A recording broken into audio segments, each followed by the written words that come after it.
सर्वसामान्यांच्या हक्काचा आवाज जागर जनस्थान।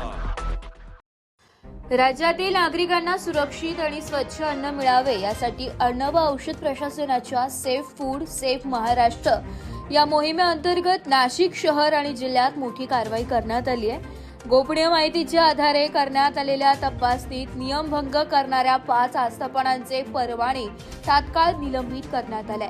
अन्न व औषध प्रशासनाचे आयुक्त तुकाराम मुंडे आणि सह आयुक्त मंगेश माने यांच्या मार्गदर्शनाखाली 11 ऑगस्ट रोजी नाशिक शहरातील विविध आस्थापनांची तपासणी करण्यात आली। यावेळी स्वच्छता आणि अन्न सुरक्षा विषयक त्रुटी आढळल्याने परिशिष्ट 4 अन्न सुरक्षा कायदा 2006 चे उल्लंघन केल्याप्रकरणी मानवी आरोग्याच्या अनुषंगाने 5 आस्थापनांवर कारवाई करण्यात आली आहे। निलंबित करण्यात आलेली आस्थापने मणी मार्क तौली फाटा पेठ रोड पंचवटी येथून 1,19,900 किमतीचा 923.9 किलो सोनपापडी गुलाबजामुन मिल्क बर्फीचा अन्नसाठा जप्त करून परवाना निलंबित।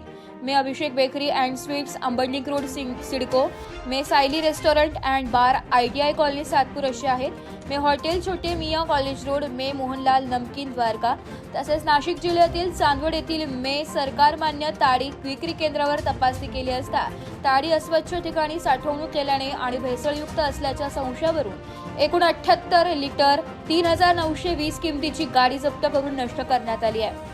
अन्न व औषध प्रशासन विभागाने नागरिकांच्या आरोग्यास सर्वोच्च प्राधान्य देत असल्याचे सांगितले असून अन्न सुरक्षा नियमांचे उल्लंघन करणाऱ्या कोणत्याही अन्न व्यावसायिकास सवलत दिली जाणार नाही। नागरिकांनी अन्न पदार्थांबाबत शंका असल्यास तक्रार नोंदवावी असे आवाहन सह आयुक्त मंगेश माने यांनी केले। जागर जनस्थानसाठी संदीप नवसे, नाशिक।